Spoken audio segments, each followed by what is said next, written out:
Yeah. Y'all know what it is right here, right now. This is the Remix Morning Show. This is Black Power Media. So let's go as we take you into this weekend and we do it once again. I go by the name of the Ear Doctor. Let me introduce you to your host with the most, no other than Dr. Jared Ball.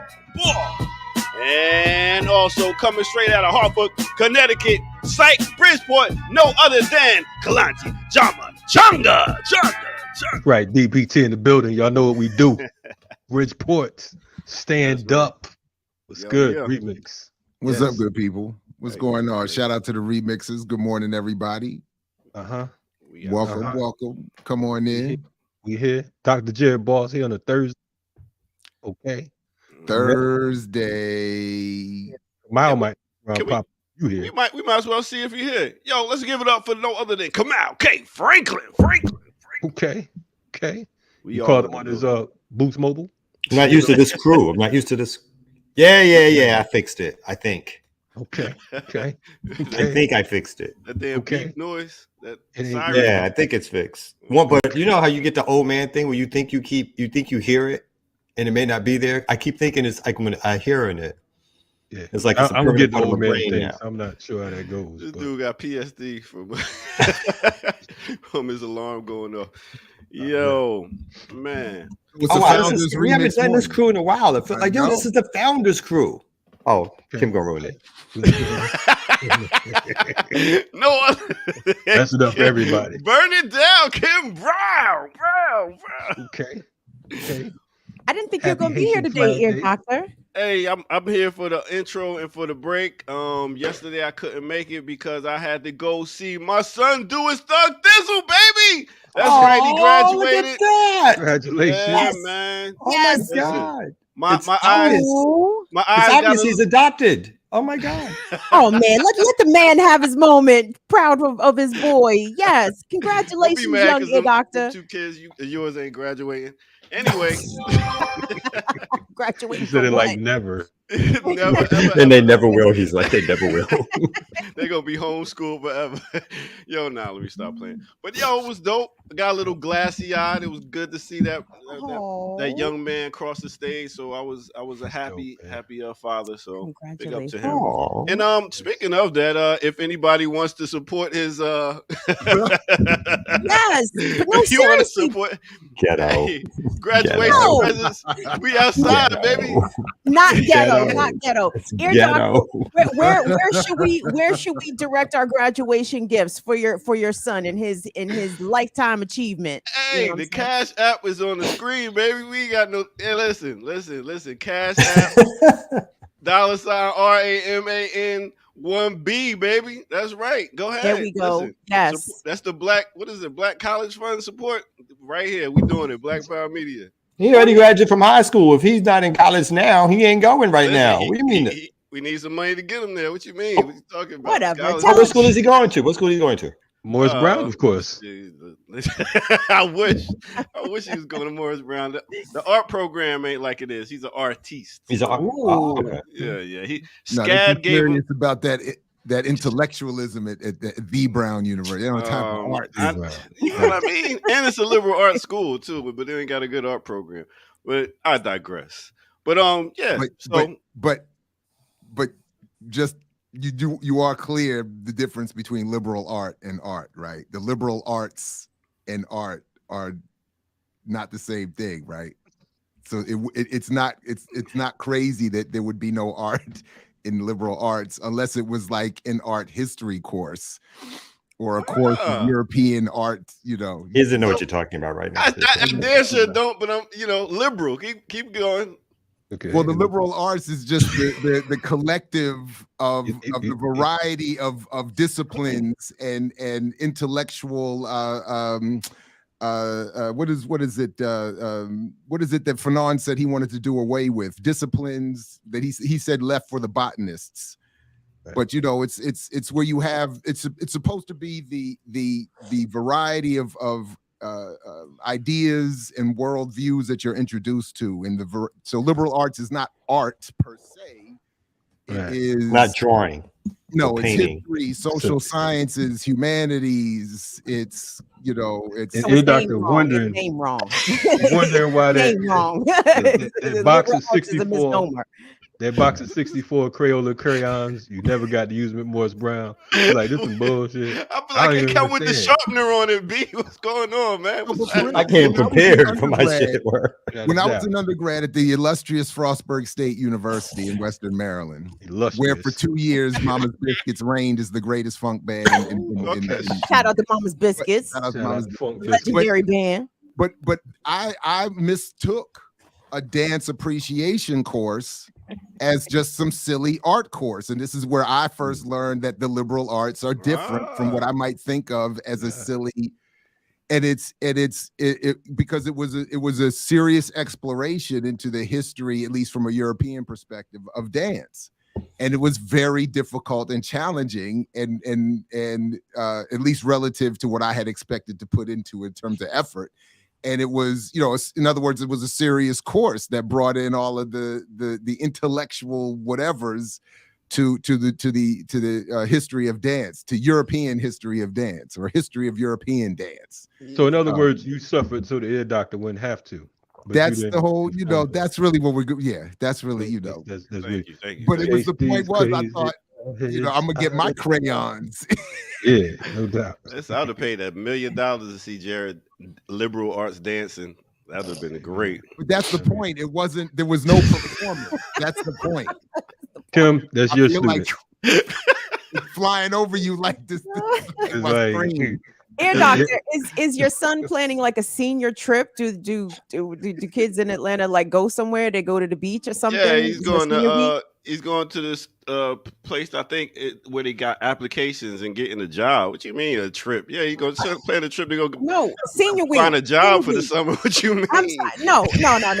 Senior week. I mean, there's a concept Oh. when the kids He's like, graduate nah, from high school. I ain't paying for none of that. He's like, I'm not paying for none of that. Hey, my mama Going to didn't art pay for school. my senior week either. I mean, but I still went. We made it happen. That's right. Come on now, everybody knows that. That is a rite of passage, a pilgrimage going to Ocean City for Maryland high school graduates, and get your older relatives to buy you all your alcohol in advance. before you go Great down. niggas That's why back. I know Supreme Justice Kavanaugh was guilty. Oh, I know yeah. he did all of that. All of that, all of it. It's a server. Correct. Yeah. Let's That's serve right. us something. Allegedly, we just playing. Allegedly, Joe, Allegedly, right? Allegedly. 2 in the morning. Nothing, just Aren't we close to getting that strike removed? 29th, baby. 11 Nice. days. Nice. 11 days. 11 days. Will we make it? That's the question. It's That is true. getting kind of close. Oh, getting kinda hectic. Yeah, Anyway, as long send the baby some money, y'all. Run Ear Doctor's son some graduation His gifts. senior Seriously, week everybody. money. His Send that senior brother to week art money, school. exactly. Send I him don't know to how art that got school. on the screen, but I Yeah. don't know. Good. We will send the baby some change. Congratulations. Congratulations, though, Ear Yeah, Doctor. It's a beautiful congratulations, thing man. Thank you, to thank be you, able thank to see your child. You know what I'm saying? Walk down that aisle and whatnot, man. That's yeah, it that's was a milestone. beautiful because it was a lot of a lot of brothers in the building too for the graduation. It was good to see a lot of male support because a lot of times a lot of sisters just in there, grandmoms and everything. But it was beautiful. So I'm happy. That was the first time I saw my dad that whole year. Was at my graduation. They show up. The pops show up, boy. Uncles, No. everybody. What is your son's name? My friends was like, "Who is Romani. that?" I said, "That's my Romani? father." Y'all don't recognize him? I guess y'all Oh. wouldn't. Recognize him. No, that's what, my friends was like, "Who was that man?" I said, "That's my dad." They're like, "Your dad?" I was like, "Yeah." Did he give you Nope, like nope. flowers, or did he after that? Did it take another year to see him again? Flower. Oh, damn. His presence, I suppose, was the gift. You know what I'm saying? So, yeah. Like, all right, did my part. I'm out. Right. man. Definitely. Shout out to this is Haitian Flag Day. Yo, Happy Haitian Flag Day. Let's You know what I'm go. saying? Wave the We tap relay flag. pie, put up the head, burn up in the house. Let's go. It's Let's beautiful go. day. So I got to get out of here. So I'm gonna go ahead and do a quick break. Start Where you off going early. now? Wait a minute. Where you going? Yo, I gotta go DJ another field day at a school. listen, man. Ear doctors needed places. I got a We wedding. need to get week. our employment policies together. I feel like it's just a lot of abuse of the. Definitely. And last year for Malcolm X festival, I did a live out there. I might do another one on Sunday instead of doing that's Sunday. right. So we're gonna see how that goes. So it's a full weekend. But with that said, let's go ahead and get into our first birthday of the day. Wait a minute. Oh, I gotta find a transition here. Oh boy. You know that Cash App was at real fast though. You sure did. There wasn't too many buttons to press then with that Cash App. Buttons. Now all of a sudden it's like I don't know what to do. No buttons. We're gonna go with the intro right here, the Remix Morning Show. Let's go.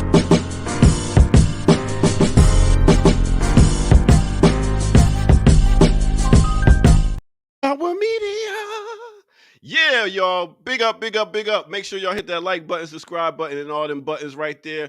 Make sure y'all tune in and tell a friend it's on again. We got a dope show coming up today and every week from Tuesday to Thursday, 8 a.m. to 10 a.m. That's right. Go to patreon.com, drop the change in the bucket because you know we love it. All right, with that said, big up to Minister Servers for talking about hip-hop. It is 50 years of hip-hop. And who should we celebrate today? No other than Monie Love. That's right. Also known as Simone Gooden, coming straight out of London, England. That's right, London, England. She's a British rapper, an actress, and a radio personality. She blew up big in the 80s and the 90s. She's been a radio personality for Kiss 104 right here in Atlanta, Georgia for a minute now. She got two-time Grammy Award nominee for putting out some dope, stellar songs. And you're talking about songs, we're not talking about just like hip-hop. We're talking about she been on stuff where it was like popped. She did a song with Prince actually produced a song, Born to Breed, for. She also was in a song with Whitney Houston, a remix called My Name Is Not Susan. But y'all all know her right here from this song right here, Ladies First, with Queen Latifah. Her first album was Down to Earth. Her second album was In a Word or Two, which was produced by Marley Marl. So she's had some of the greatest producers. Also, the Jungle Brothers helped on the production when she first came out. And she is part of the Native Tongues crew. All right. So in case you didn't know, go check her out. She got 2 albums, Down to Earth, In a Word or Two. And she got some singles, y'all. She got some pretty dope singles. So go check out No Other Than Monie Love. And you can also hear her on the radio if you ever in the A. All right. With that said, let's go ahead and get back to the Remix Morning crew. You know how we do right here. Let's go.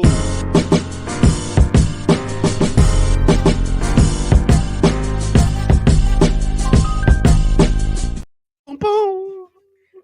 Monie in the middle. Where she at? In the middle. Monie in the middle. Where that at? In the middle. Monie in the middle. Where she at? Monie in the middle. And she had a lot of conscious music too. A lot of the lyrics she had was very conscious when it talked about, dealing with a relationship and Monie in the middle, ladies first.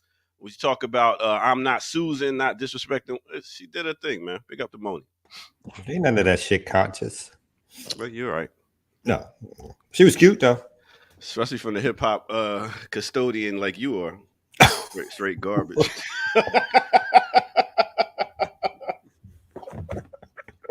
Here, doctor, this is for you. I found this. This was on my Instagram. This was, let's see. This was sent. This was how my move was explained from communications and over to liberal art. Okay. All right, so just to help you out there a little bit. It's a sign at your desk and shit. What is a sign on your door? That was it. When I went to my desk, they were like, "You're not here." To my door, they were like, "You're not here anymore. Go over there."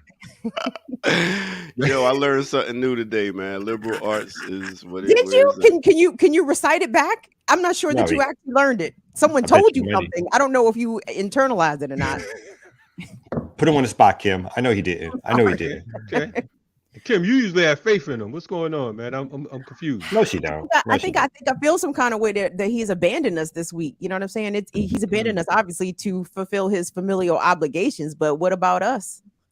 I know you two mixes, son. There's two mixes that we supposed to have. Is he frozen right now? He looks frozen too. So Convenient freeze. just to be clear, because I don't think I did it, I wasn't clear enough. Just to be, I was just playing. I catch y'all want to later. make sure he's got it. I want to make sure he's in the liberal arts in North American academics are the subjects such as literature, philosophy, mathematics, social, physical sciences, and as distinct from professional and technical subjects. So it's supposed to be the broad introduction. So you're supposed to get, when people talk about historically the mythology of a liberal arts education, is supposed to introduce a student to really to the variety of thought in the world. So they introducing students, and I'm introducing Jackie Lukman. There it is. There you go. Well done. Oh, great escape. I love that outfit. Wow. Okay, Jack, you looking like you came from Africa. Mother Africa in the building tonight. What's that? Just like I did come from Africa. That's where you supposed to came from. I had to make sure. He's engaged up in this. It was right. good, JL. I'm out of here, y'all. Peace. Peace. Oh man, we got the gang. The band is back together. Everybody here. I know. Yeah, they finally got my check right. You know what I'm saying? They got me back on the intro. You know what I'm saying? You know what I'm saying? So that's been the hold up. I see how you roll. He's like, the writer is not being fulfilled. The writer is not being fulfilled. Too much AI. Yeah, the wrong ratio of different color M&Ms in your writer in your contract. They don't have only the blue M&Ms. I'm very clear on mine. Let it be known. Clear. I showed up the other day. They had a yellow, and I kicked the tray over and walked out. Right, that's right. Let them know. Slap it down. I won't work under these conditions. Speaking of which.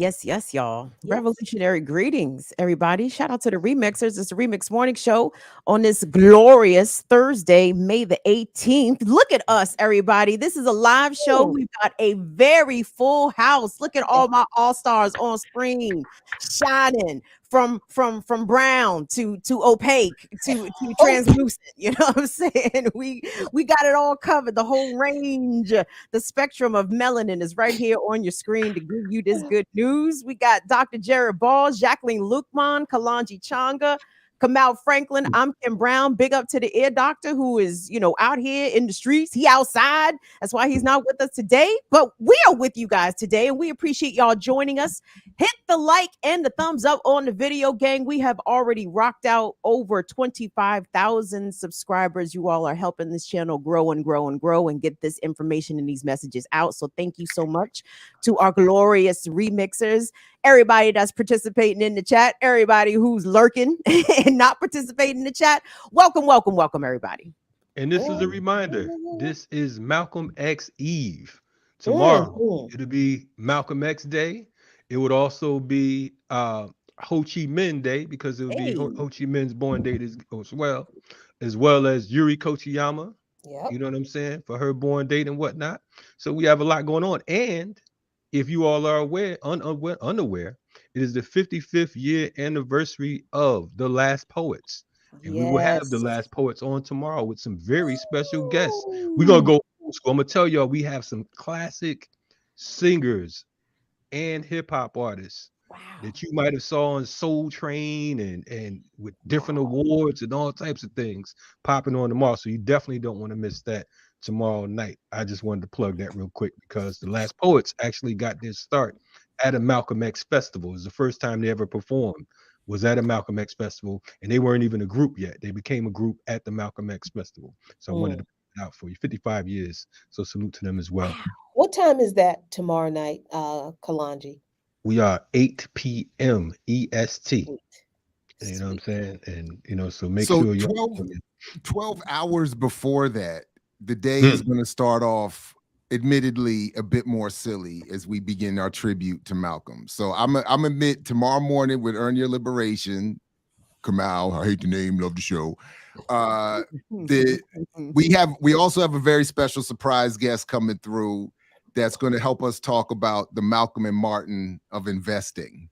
So it's going to start off. Sorry, the who of what? Yeah, The who of that's what? word. I said, it's going to start off a little bit silly. We're going to start the birthday celebrations off with some sillies. Disclaimer. And maybe some silly Simons. And Simons. I like what you did there, Jared.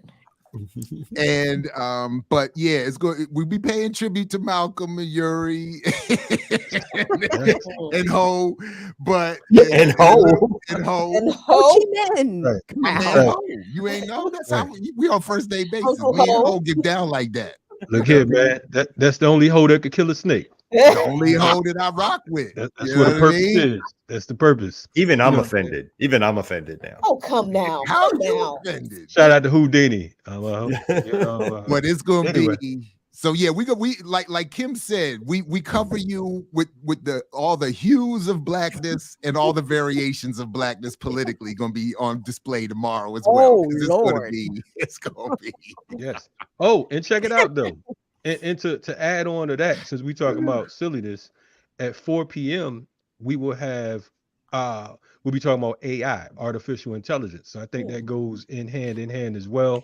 We'll have Siddiqui Bakari on tomorrow because there's so much going on with this AI thing, and I think that we're sleeping on the job. Many of us, we don't know that it's a lot of things that will affect us legally because they're able to put you in videos and shit that you're not even in and in spaces that you're not in. So, counterinsurgency, surveillance, all that'll be on deck as well tomorrow. So we got a full house going on, full thing popping tomorrow. Deep fake AI. I'm concerned about that because it's like how any of our voices can be spoofed. Any of our images can be spoofed. I see bad things for this artificial intelligence. Did y'all see that Tom Cruise video? Like it was like maybe it's a year or so ago now. That shit was like, yo. And then they showed the actor who, the guy who I guess was doing it, who had no real resemblance to him, but the way they did, I was like, that was crazy. And if folks, I don't know, I should dig it back out and come back to that. But some point last year, I can't remember what formation it was in which the discussion took place, but we were talking about the fact that a lot of Black luminary celebrities and activists historically, they have their images controlled by very white corporate marketing brand firms. So, and there was even a discussion then of we might see, and of course they have white ones too. So they were also concerned that you might see James Dean in a Disney commercial or whatever, but they also had Malcolm X.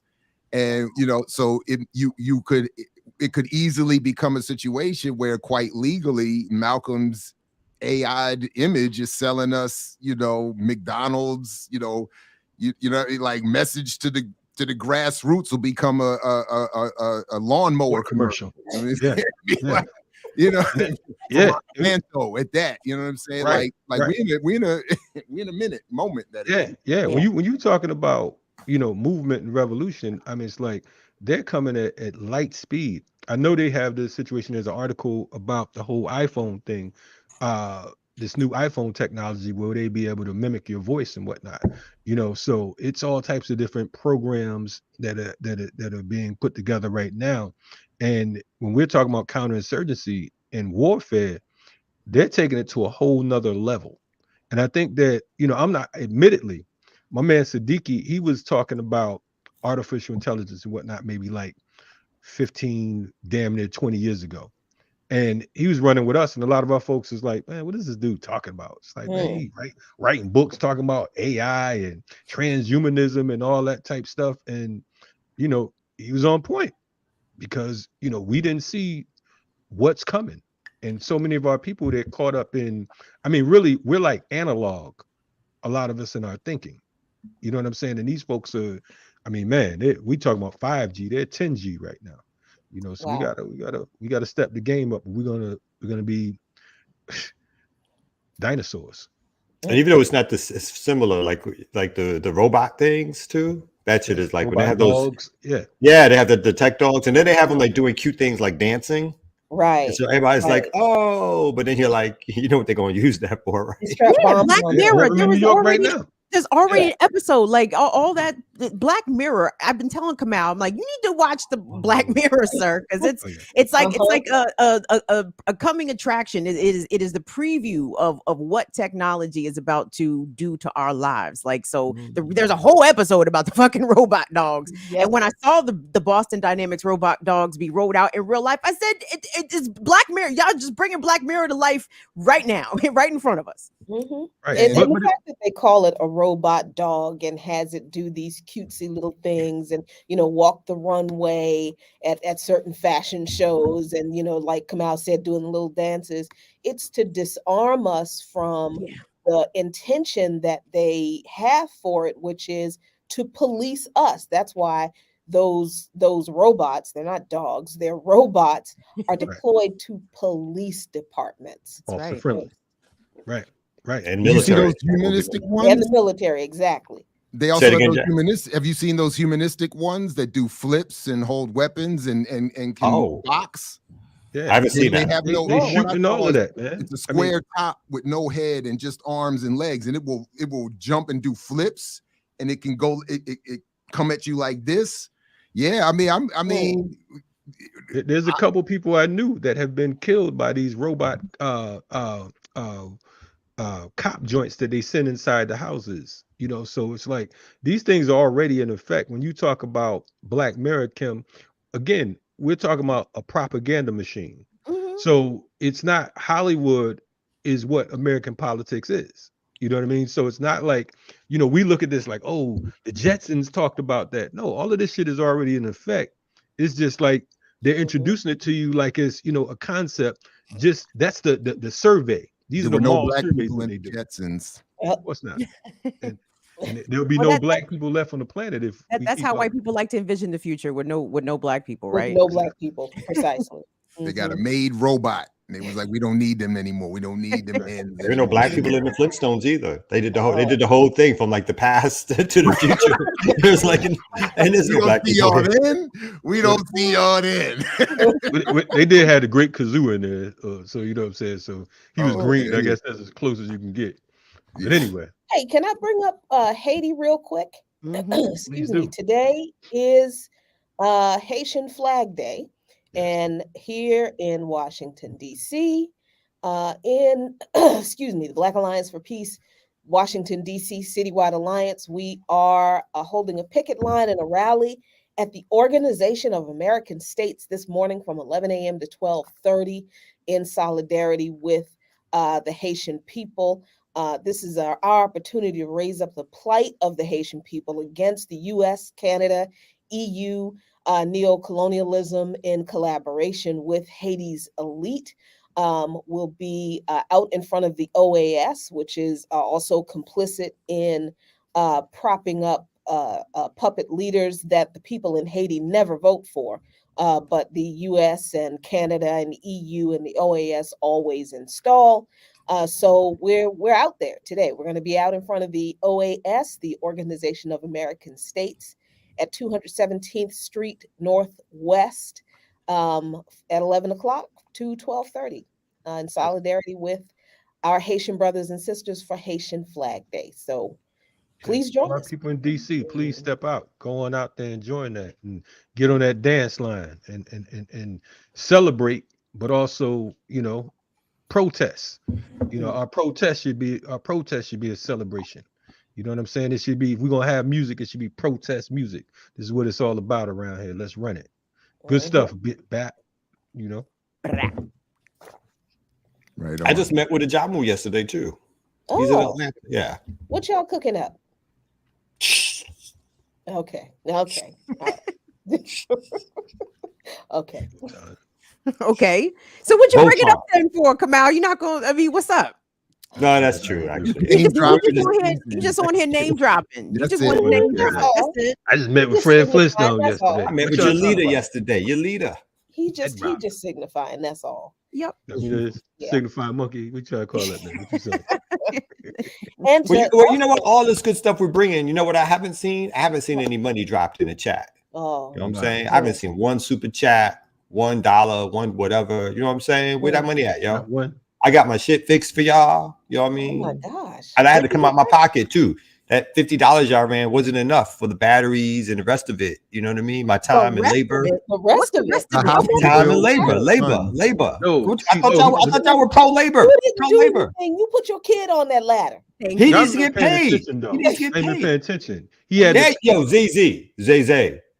Yo, Yeah, they ZZ's the man. canceled. Yo, Z, how much money you got, B? What kind of job ZZ Lion work? mean, You know, some details. I'm Yeah, saying, I don't think we need to know. you don't need to know. Yeah, we He don't. said Haitian Flag Day. Now that's enough. Don't ask him no more questions. That's it. Passe, baby. We Wasn't keep- it? Is he a friend of the ear doctors? You know what I'm saying? Is he that kind of friend? What's going on? See, that's horrible. I'm just asking questions. I don't even know what this person is saying. I hope this is not a. I just shout out to the nickname. This is one of the better nicknames in the chat. Kami Hilfiger. I like it. Kami Hilfiger. That's a good one. Tri-State Fighting Hug. Okay, good. I'm glad the comment was appropriate because I was caught up in the nickname. I was like, that's fly. I like Isn't that. New Jersey Kami getting Hilfiger. Isn't New Jersey getting the World Cup? The FIFA? Did they win the World? Two places are getting it. You Because know they're what? going to have games here in Atlanta too. They're gonna North be America, right? It's the whole Yeah. North America. North America, Oh. Canada, and Mexico are sharing it. So okay. there's going to be spread out all over the place, and it's going to. So I think there's 6 cities in the United States that are going to get games. Have they And it's announced all- them? I think they did, did. but I missed it, and I was paying attention to the run up, and then I missed the announcement, and now I'm late. So Hey, But- man, let me know if you need tickets, brother. I do want to get some tickets. I'm looking for. I I'm see looking the forward. invoice. I want to take my sitting during the national anthem tour. I want to continue it.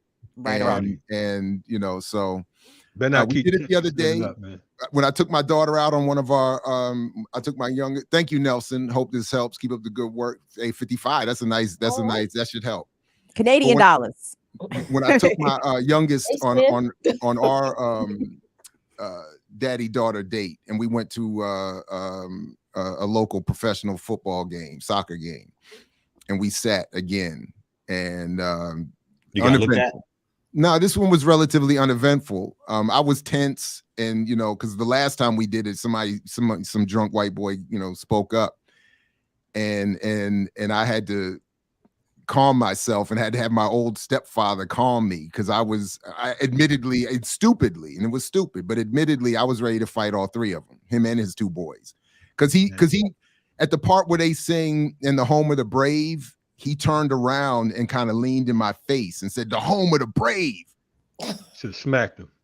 So when he sat down, I leaned. So when he sat down, I just kept looking at the back of his neck and was like, "Cause you sat down in front and turned your back to me, like that is like that's a dangerous, dangerous." So I just leaned over and I said, I forgot exactly. I remember I said, "Have you ever served this country's military and come home and been called a nigger?" And he turned around and looked shook. And then his boys started. And then I said something like inviting him. I was like, we can, because like we. And then his boys were like, no. And it was like, were they calm? No, come. And I said, well, you need to talk to your boy. And I kind of was. And then my stepfather, was kind of like, I mean, not my stepfather, my father-in-law. I keep saying stepfather. My father-in-law was kind of like, and it was stupid because he's old, like he can't, I would, it's putting him in an unsafe situation. It's 3 against 1. That's not safe. Plus, we're out of town. I don't know who these dudes are and who they might know in the stadium. But then I saw the dude get up. At one point, he walked to the bathroom during the game. You follow him? I thought about it. I did really think about it. I really did. I had and then, but as we were leaving, thank you, ZZ Lion, Camus. I work for the Big D. Oh, It's the people. So you giving us money from Delta? Oh, holla. Thank you. Okay. Okay. All right. Yeah. Thank you for Shout out to ZZ Lion. appropriating those Tell your funds. friend, tell a friend. There's a lot of employees at Delta. They all need to be listening and shit. What Absolutely. they need to do. Can we get the show on the Delta flights? Make that happen, ZZ. That would be hot. Can we become part of the Delta flight next to package? The remix That'll morning. never Andre happen. Dickens, Never happen. Andre Dickens speech that Delta they have at the TVs Atlanta on the airport. plane. Jared, I want to know where this occurred. I'm sorry, you have to tell us Oh, where, this was this happened. this story was in Philadelphia at a and it was the U.S. was playing Panama, so that's why we went. I took my father-in-law as like a gift, and I told him in advance, like I'd like to let people know, like I don't stand for the anthem, so I just want you to be clear, because and he was like, whatever. But when that incident happened, well, did he stand? He did. Yeah. And I will not do it. I would leave the stadium if I felt like it might cause an issue and I wasn't ready for that. I would just leave, but I will not sit presently or stand presently. But as we were leaving, I did walk past the dude. He ended up walking past, and I did tell him, I said, "You're a lucky motherfucker, man." I did say that to him. I did let him know. Like I was like, that was enough. So you kept going throughout the whole game. Ruined. That's the whole thing for me. That's the whole thing. Like I'm not proud of this either. Like my whole night, the whole game, I'm just sitting there watching this guy's back of his neck. And I'm like, I didn't even look at the game. I was just plotting and planning and You should have kicked his head like a soccer ball. Word, did you accidentally bump his seat a couple of times? You should have accidentally bumped the seat a couple of times, spill some popcorn on him, some shit like that. But I did like this. You started with the intellectual thing, though. That was a lot of intellectual. I like the psychological kind of thing you did. Yeah. When you whispered in his ear. That's how you ever going. That was a lot. Instead of like, you could have leaned in and went like, It's you should bitch. have You did know what I mean? Like that was. I would expect that. But you did the whole intellectual like Big Rames I on think that Baby was Boy. quite effective, actually. You should. No, I liked it. Big I liked Rames it. on Baby Boy, grabbed him by the back of his joint and whisper in his ear, be like, "Yeah, little motherfucker." That's how you should have did. Then Where do y'all think? Where do y'all think has the worst drunk white fans, especially sports fans? Philadelphia's got to be near the top of that list. Philly is at the top of the list. New York City is at the top of the list. Boston. Probably tied. I would you're say right. Boston. We got into a bar fight in Boston one time, and them motherfuckers, usually we hit cats certain ways, and it's good. I hit this motherfucker. He's like, "Come on, motherfucker!" Oh shit! I hit him with all kinds of shit. Somebody in the chat said Detroit. Excited. Yes, Detroit. I can see that. Yeah. Florida. I could see that. But a Detroit fan walked onto the floor and squared up with Ron Artest. I think they deserve honorable mentions. Yeah. At least a crazy award. Yeah. Right. Any college football game, and anywhere. I think the SEC, the whole SEC, all of them. Black folks that walk up on Ron Artest squaring up are crazy. So that's it's like that's like Jared walking up on Tyson, like, "Yeah, what you think I'm thinking about?" But nope. It's funny that you talk about that. My son at one of his old Negro principals, I was sitting down for the national anthem, and he decided to call me out from the stage, and that was fun. Because after I finished calling him all kinds of old, decrepit, no good, crack 11. I mean, he talked about how, we had people that died in the war for our people, and you are not representing this country, so on and so forth, and blah, blah, blah. And I'm like, who are you talking to?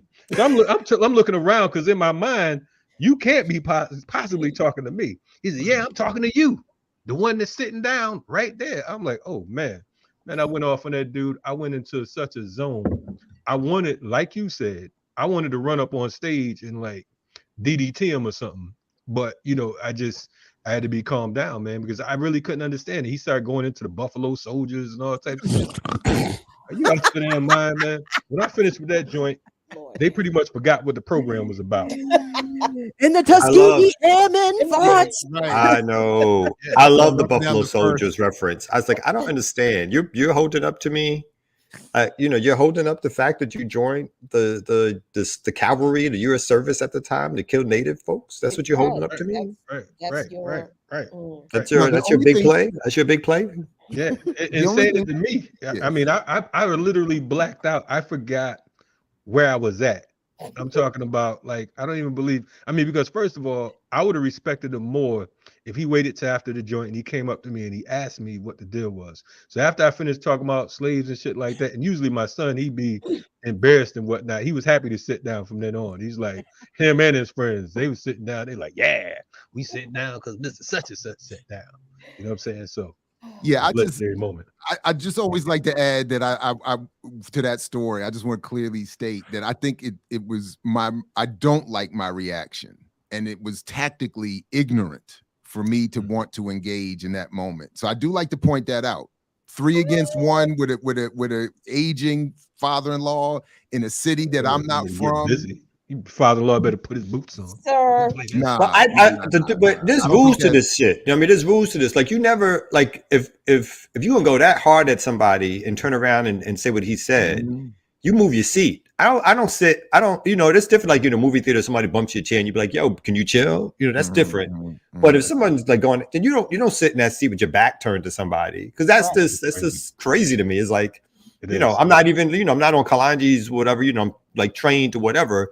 But I know that if I'm gonna pop shit to you, I'm not gonna just sit down with my back to you for you to choke me the fuck out. I'm just like, I'm not doing that.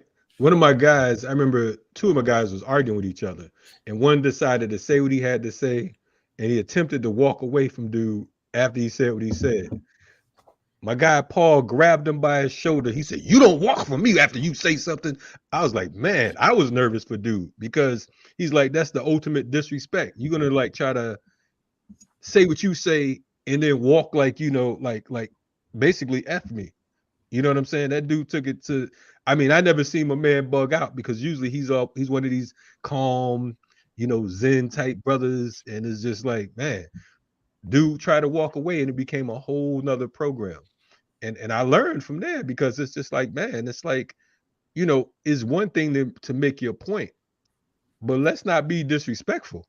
You know what I'm saying? I mean, if you say that you love this country or whatever, love it, but don't expect me to love it. Our relationship is 2 different types of relationships, you know?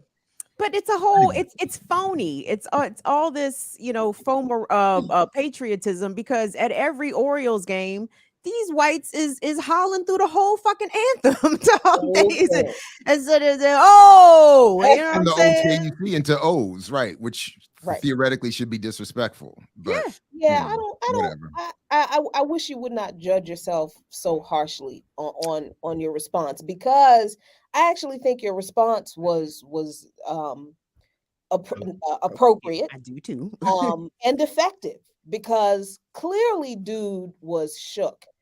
And I am sure that he thought twice about the next time he's gonna get in a black man's face with that patriotic drunken patriotic bullshit. I mean, there were plenty of ways you could have taken it that would have been very dangerous, but I kind of thought that was perfect and effective, and you know, I wouldn't judge you as harshly as you're judging yourself on that one. Well, I would only add, just to ease his point real quick. My father-in-law, we got to remember his age and his physical condition, which I'm not explaining thoroughly. I just want to point out, he would not have been in condition to surprise me or defend himself. So that's part of what I'm thinking of here. Like that's part of what I'm thinking of. Not that I was wrong in my feeling. I'm speaking tactically. It just, that's what I'm saying wasn't the smartest thing, because I did challenge 3 people and I was ready to fight all 3 people. And in that setting, with that particular, you know, comrade in the, like, that was not the moment for that. 20 years ago, if I had my father-in-law 20 years ago, we gone back to back and probably walked out of there without a scratch. But in this instance, but it's also about environment as well, because like we're in Georgia, so certain places I'm not going because of the fact that I already know that we're outnumbered, and I know that white folks get comfortable when they think that you're the only person there. You know what I'm saying? Now every now and then they get surprised because of the fact that they realize, like, oh, I embrace death. Let's go. You know what I'm saying? So now it's a different program, and that's part of the thing when we talk about Haitian Revolution. You know, they weren't bring it back. There you go. Yeah, when they went to those islands, to that island, they thought that, you know, shit was sweet. So he's like, okay, well, I tell you what, we're gonna burn our own shit down since you coming to take it, and we're gonna fuck you up. Can't nobody have it. How about so that? You coming to my house to get busy, and I say, oh, this is what you want? Let me light this motherfucker on fire. Now I'm extra mad because of the fact that not only I had to burn my own shit, but somebody got to leave now. You know, so shout out to the resistance. Thank you, Renee. Running Bucks Brazil on this morning. The conversation is much appreciated. Thank you very much. I appreciate I think we missed one earlier. I'm sorry, since I think Nelson ran us some more Canadian dollars. Yeah. Yeah, that's it. I got it. I'm had to move to Canada. Thank you. Thank you. What you mean nobody replies? I work so hard for Big D, but nobody replies. Okay. I don't know what that means though. Me neither. The Boondocks Riley and me is saying, somebody please say pause. Yeah. So Kamal, I mean, the people have responded with the super chats. Yeah. Are you going to thank the people? Yes, Are you going to thank the come people? on now. They gotta have some more. I mean, Canadian money, is that real money? Can I use it? I mean, I feel like, oh my bad. Yeah, stupid. And have they run a lot of money? It's not been a corners lot. in Canada too, sir. Has it been a lot of money? It's not been a lot. Nelson's working hard for Big D, and sharing Y'all that are money. children. Y'all are children. You two are children. I admit it. I admit it. Children. I admit it. Yeah. I don't know. I Children. mean, It could where be I'm from, read that's a several burger ways. joint. I told They're you it's children. the Riley. Thank you, I Nelson. messed up the Boondocks. See, Jackie, you'll Yeah, be in the corner with them laughing at the Big D jokes. The children. The children. That's why Ear Doctor's right about the liberal arts. You know what I'm saying? So see, that's why we ain't doing this, man. But anyway, thank you. He all. is right about the liberal arts, though. I will agree. I think liberal arts is a misnomer. It wasn't no art. Jared didn't describe no arts in all those disciplines that fall under the liberal arts. So I said, yeah, they named that shit wrong. I mean, but what about the art of war? I mean, it's not. You're not That's not drawing. taught. That's not I'm taught. just saying, you're not Where drawing. can I get my bachelor's in that? Where's that at? I would go back to school to get a bachelor's. Get a bachelor's in that, right? Come to FTP. Well, Then we can go to University of Maryland and get our anti-black minor. Universities. Everybody. I'm going to play the role of the Ear Doctor. Can somebody slap a map? We already did. I did. Jesus. That's one news story. That's because y'all spent 5 minutes talking about Big D. All right, so let's here you go. Here's a news story that's actually on point with the theme. On Nakba anniversary, global protests show solidarity with Palestine. As opposed to, what is it, Palestine, Ohio? Is that what they were saying? Palestine. East Palestine. Anything not to say Palestine. That's right. That's right. To mark the 75th anniversary of Nakba, the disaster, global protests took place this past weekend. The actions commemorate the day when, on May 15th, 1948, the new Zionist state of Israel began its brutal removal of hundreds of thousands of Palestinian people from their rightful lands. This genocide continues today with beatings, murders, and jailings of Palestinians, with U.S. backing in billions of dollars. At least 78% of their lands have been confiscated by a racist occupation reminiscent of apartheid South Africa. So that's again, obviously solidarity and shout out to that continued struggle. And free Palestine. Thank you. Free them all. One small adjustment is, and it's a minor one, and I don't usually do this kind of stuff, but it's the catastrophe, not the disaster. The disaster. Okay. Yeah. But yeah. Yeah. Thank you for clarifying that. I was just reading. I was just reading. Yeah. No, but that was to them. Point. It's like this is one small. Yeah, and we got to run some more dollars too. Yes. We go back on the ZZ Lion. Okay. I am an unapologetic clown is the joke. Okay. Again, Nelson. Yeah. Another 420. Thank you, Nelson. Okay. Thank you for that 420. And I get it, 420 too. Appreciate you. Shout out to 420. And some more money for my manzies. I'm a grunt at Eric. Hey, why are you giving us all your money, B? I said the Big D because they have workers. Oh, snitching because they don't want a union. Thank you, ZZ Lion, and appreciate. Shout out to the union efforts as well. Okay. The Delta mechanics aren't unionized. I thought most airport workers were unionized. I'm not even joking on ZZ Lion because I do fly Delta, and ZZ Lion's a mechanic. I like you, ZZ Lion. Yeah. Stay focused, bro. Let's nurture the proper relationships. It's my dude. We're in Atlanta. I'm looking for you when I come through ATL Hartsfield. ZZ Lion. Respect. Yeah. You know what I'm saying? Hey, You don't, you speaking don't, of the Nakba, I don't, speaking of the Nakba, yeah. we had on By Any Means Necessary, yes, what's today? Thursday? Thursday. I don't know. I can't remember what the days are. Monday or Tuesday, we had a Palestinian journalist talking about the 75th commemoration of the Nakba. And it's a 20-minute long interview. You can catch it on our Twitter feed, BAM Necessary on Twitter, or at sputniknews.com/radio. Scroll on down the page, click on our show By Any Means Necessary, and it is an excellent interview where the descendant of the victims of the Nakba talks about one of the things that she talks about that just, very often we do interviews on these kinds of topics, whether it's racist police terrorism or U.S. imperialism and how it impacts people around the world. That I sometimes I am sitting there trying to during the interview trying to hold back tears and just or trying to control my rage. And this was one of those moments where she talked about her grandfather, I think it was, who gave her father the keys to their ancestral home in Palestine.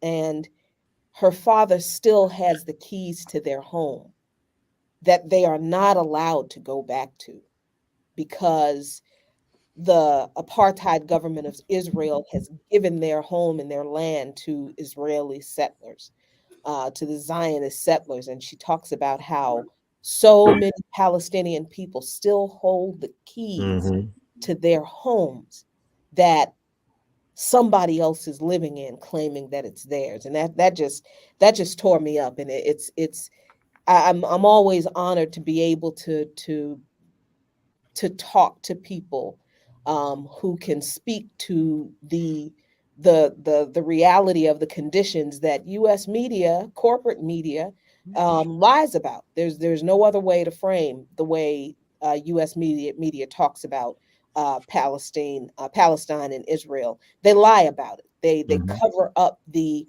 ethnic cleansing of the Palestinian people. So please check that interview out. And the propaganda is so hardcore. I was talking to somebody the other day, and they were, some of this I knew already, but it was just like this reminder of how much Israel does with the help of the State Department to propagandize Black communities into being supporters of Israel, including paying for church groups to go visit Israel / Jerusalem. Obviously, public officials or elected officials. We talk about the police and the police connections and so forth, but they go to school, like colleges, and pay for trips, particularly at black schools, high schools included. And so there's a steep amount of propaganda that folks don't sometimes, obviously they don't, because nothing is taught about Palestine and the takeover of Palestine in schools at any particular level. And so the only things they learn about Israel from an early age, if they happen to learn anything besides what they get from newspapers and TV shows, is because the Israeli government literally pays for free trips, for folks to go down there and experience things through a certain propaganda lens. And then somebody also told me they're getting so sophisticated that they're actually as part of their tours, they're introduced them to some Palestinians who act like everything is good, right? Who like basically are, know the way to say it, the sellouts, who are there to be part of the propaganda tour about how the Palestinians and the Israelis are working together, except for a couple of extremists on the Palestinian side. So all that like ties in to why people, when they hear about the Nakba, they hear about other things that's happening. A lot of folks, are not necessarily even willfully ignorant. They're ignorant because they've been propagandized by, folks who have seeped in to folks' cultural spaces or student spaces and so forth. And then they first get these things. They're like, what? That is that? I never knew that happened, that kind of thing. So.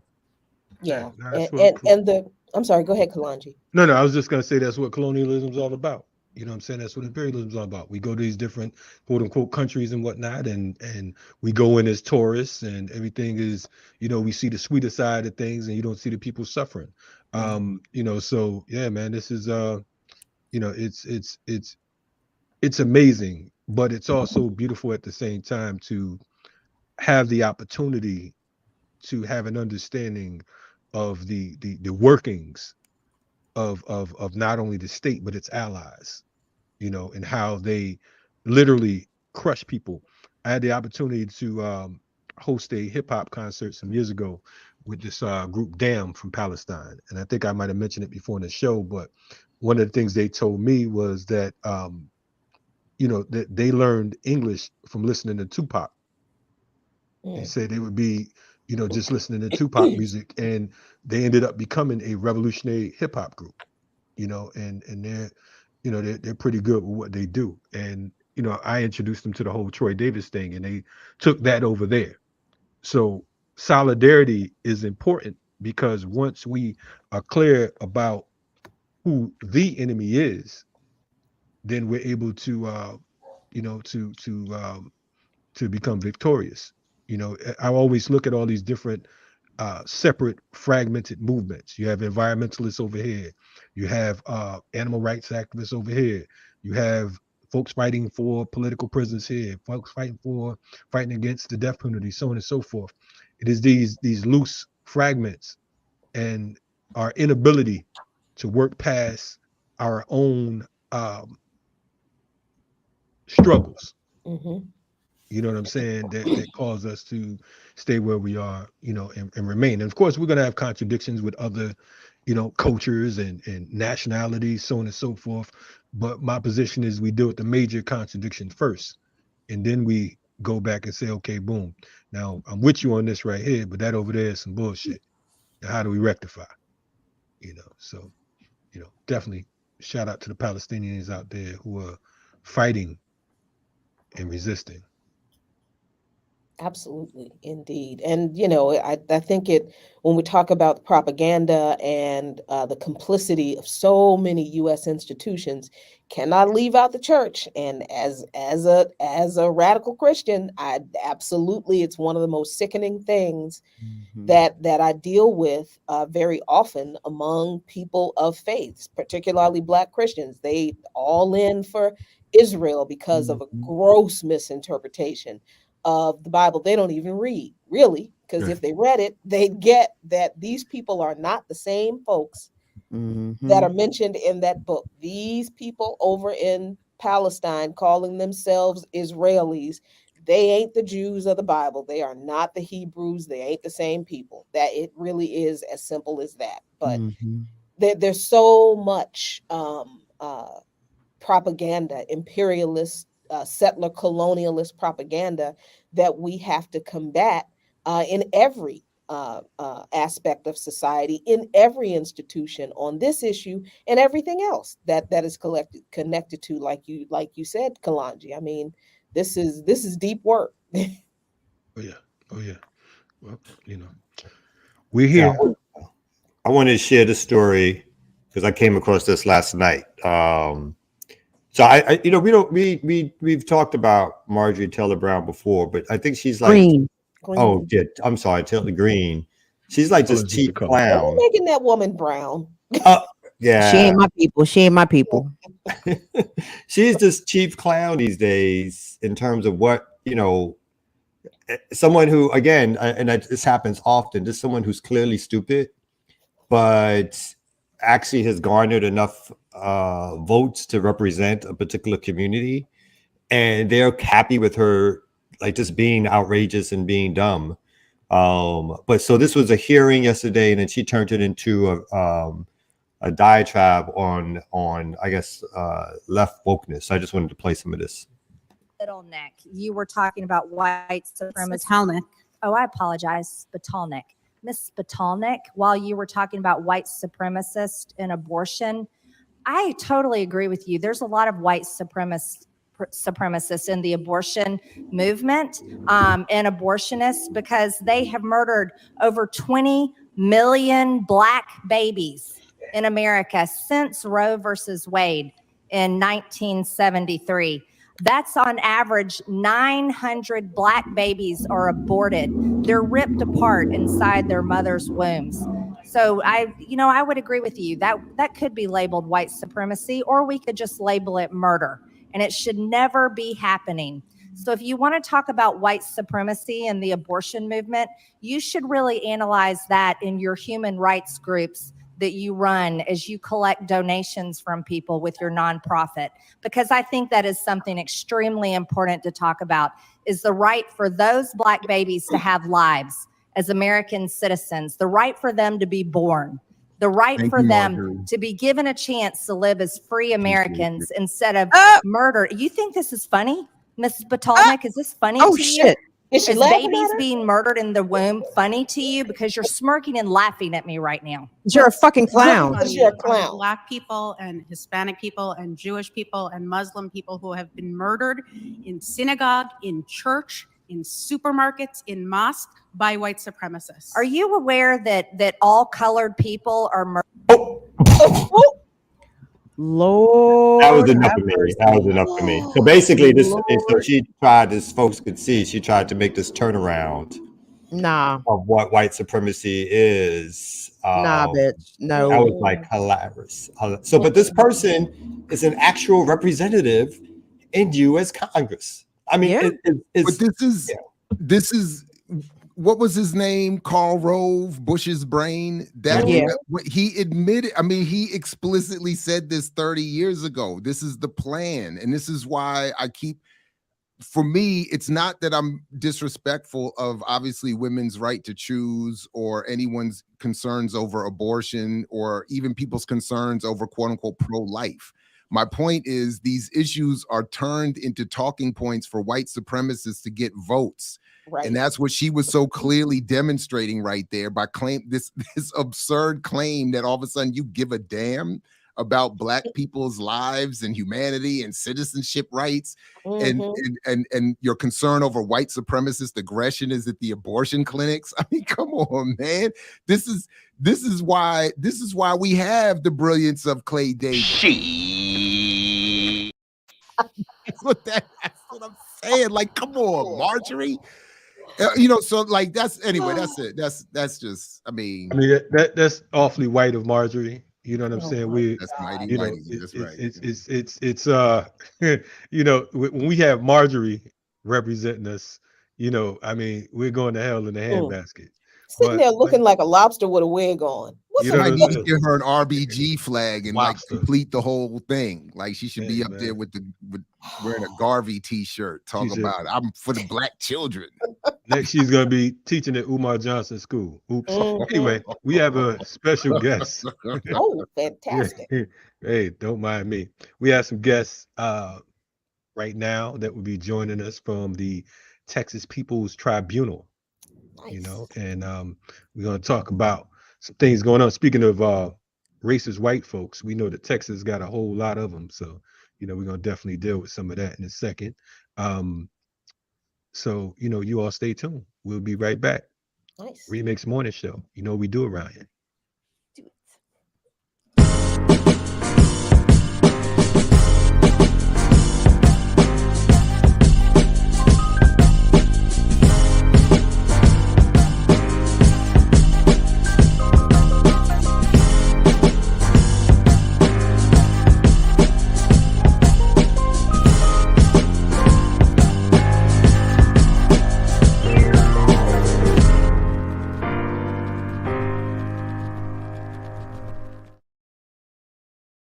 Peace. What's going on?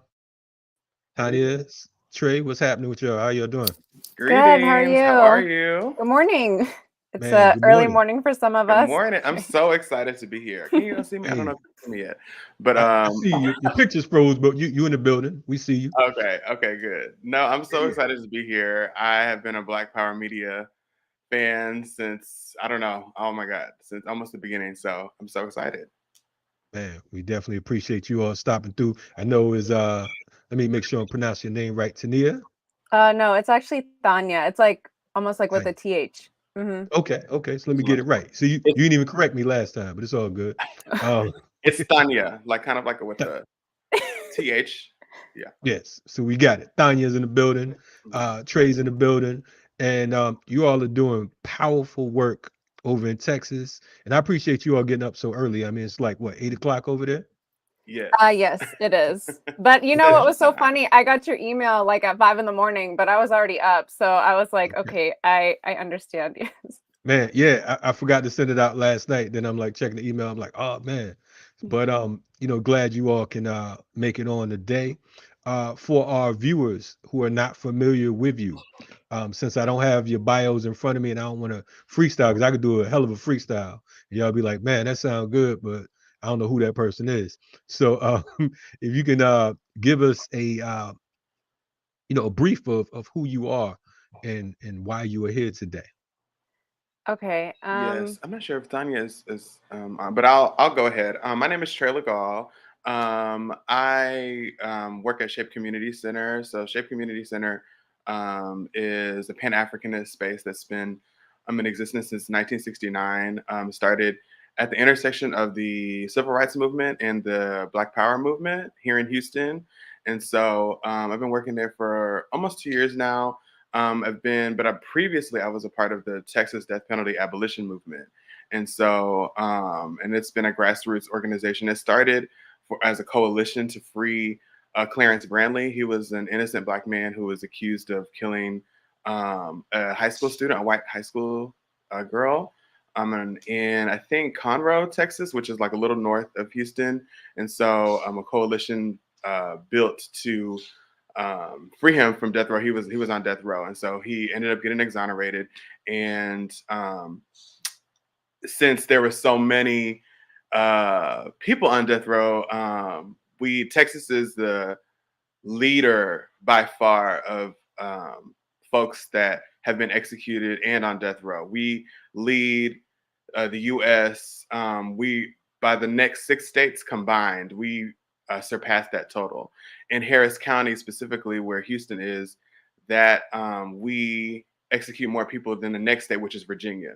So Harris County alone. So we have a lot of it's like pick your struggle here in Texas and Houston. So, and Houston specifically has produced so many egregious politicians and policymakers.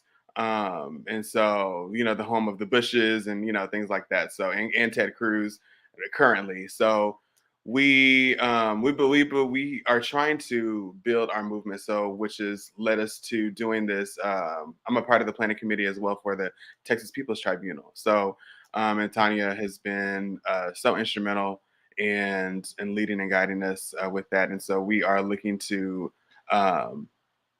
build a coalition across Texas to indict the state itself for the state-sanctioned violence and genocide of oppressed nations. So I'm gonna let Tanya take over from there.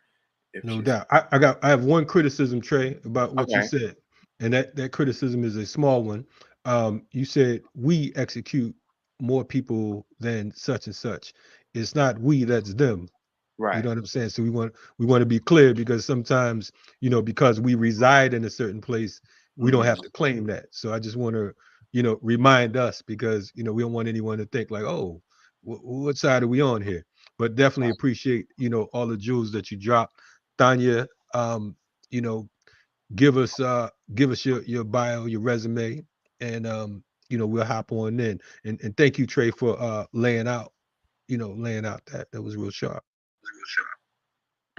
Yeah, so piggybacking off of what Trey said, we really started out in the Texas death penalty abolition movement together. That's actually how. Is Tanya here? It says she's still loading. Yeah, no, we can hear her. You might can't hear. Oh, I don't think you can hear me. I can hear you. I think Trey's having problems on his end. That's fine. Yeah, no, I was so we both started out at organizing in the Texas death penalty abolition movement. And then for me, I took 2 years off from school, which is when I started really working with the organization. And then after that, I went to law school. But like there's kind of two components whenever you think about proving like a criminal case, right? You have to have like the actual action itself, and then you have to have intent.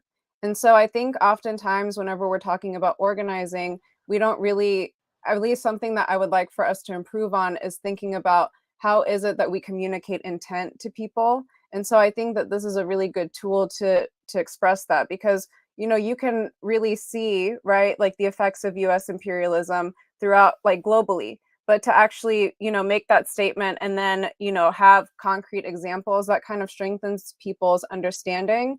And so, you can call this a fascist state, but then how is it that we are explaining that or educating people about that? And so this project was more, I mean, it's kind of grounded in, education, trying to be an educational tool, but also we're looking at, archival material, because Texas has a pretty unique history when it comes to like its position, like geopolitically, right? Like at the end of, Great Britain, like it abolished slavery, but it was like the largest colonizer. There was, the sun never set, right? Like on the British Empire. And so we think about how is it that, like, okay, we see in Texas specifically, like there is this history of, 6 nations colonizing the state, right? You have Spain, you have France, you have all these different countries, but they all had a distinct impact on this particular region. And then you have, the Anglo-American colonization of Texas. And so whenever this land was, a part of Mexico, you have white people coming in, settling. I mean, there was incentives, right? Like you have these massive land grants, and then that was very much sort of relative to your, like how much captive labor you had as well. Like the more slaves you had, the more land. And so I think that there's a lot that we can delve into with Texas, it being its own country at one point, it being, trying to establish itself as like a cotton empire. And, Houston specifically, if we think about East Texas, we have a lot of plantation districts, like, in this particular region of Texas. So in Dallas, it's more sort of obvious, like in terms of like cotton production. But then in Houston, we have sugarland, which, we had sugar plantations here, which then later on, we know like slavery never stopped. It just morphed into different systems, or we just gave it a different name.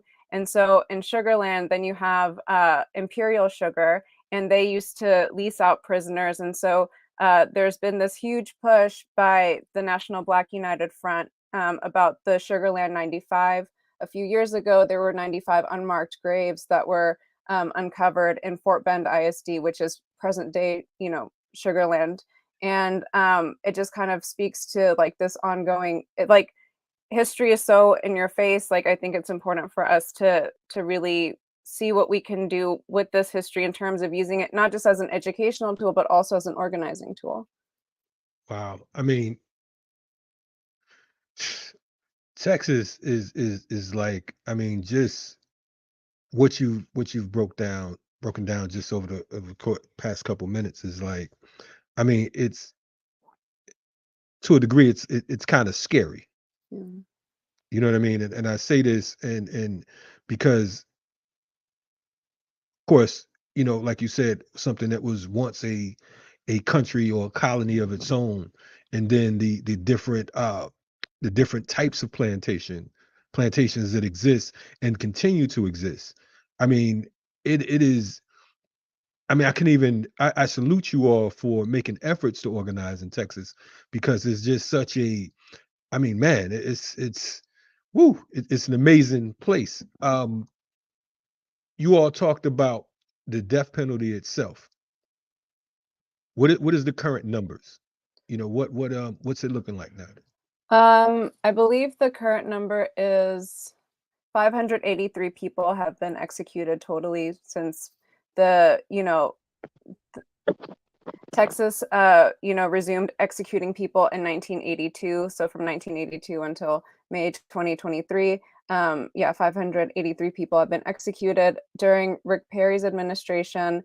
He actually signed the death warrant for more executions than any other governor in U.S. history. And then, demographics, of course, like people always talk about like, oh, well, we've made so much progress because the state isn't killing as many people, right? Like with you have like a legal death sentence, and then you have like a legal execution. But, when we think about sort of the descriptive profile of people who are executed, it's the same people, they're Black, poor, significantly impaired, or, a combination of all three. So we talk about progress in terms of just statistics. And I think that becomes very limiting in our scope of what it is that we're truly up against, because if we just look at one sort of carceral tool, then we have this misperception that, we've gotten somewhere. But if we look at, what's going on in state prisons, more people are dying in, state prisons than ever before. And the federal government didn't start collecting data, until 2001. And then, with us, again, Texas being so close, like we neighbor another country. And so you have like the militarization of the border. And then you have all these, they're not called executions, but it is, right? Like if ICE can really shoot you from Texas to, and someone's residing in Mexico and they can shoot you, crossing that borderline that way, what else is permissible? So that's, something else that we want to look into is like these other forms. So that's why our conference title, which, we're going to be hosting, which Kalanji very graciously accepted our invitation to be a part of, we want to broaden the death penalty abolition movement to include other forms of lethal violence that are functionally equivalent to a legal execution. Right on. And I'm thinking, as you're talking, you mentioned ICE, and I'm thinking about Del Rio. I'm thinking about those the crackers on horseback, and then I'm thinking about, James Byrd and Sandra Bland, and just the ingrained racism that exists in that particular region. I want the Texas People's Tribunal, because you kind of touched on it.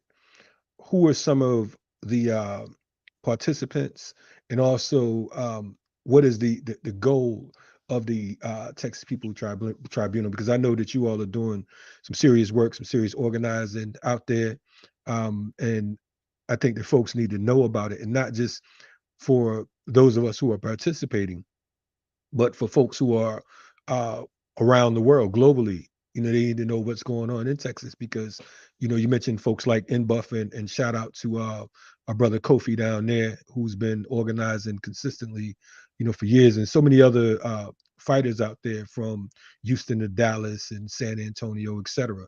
What are your goals with the Texas People's Tribunal, and what do we have to look forward to? Trey, you back with us? Yeah, I was gonna say, Trey, if you want to start, I'll follow you. Oh yeah, so we're really excited that we're having some other cross state lines and even nationally participation of this collaborative. So we're having the director of the Pan-African Connection, Akwete, in Dallas. She'll be coming, and we actually had a teach-in. We had a teach-in in Dallas, and we had a teach-in here in Houston at Shape Community Center. So we're really excited about her. We also will have, let me see, who else is coming? Dr. Joy James is coming. So we're so excited to have her. And she's going to be one of the speakers for the conference on Sunday. And we have some people from New York. I don't want to get their names incorrect, Tanya. Okay. Yeah, I'll take over. Yeah. Mhm. So Dr. Gerald Horn, he's going to be one of our featured speakers. He'll be participating virtually, but he'll definitely have involvement in this initiative. And we'll also, Sekou Odenga, he and his wife Dekwe, they're going to be coming from New York. Bullwhip, who is also based in New York, who's an original Panther, he's coming as well.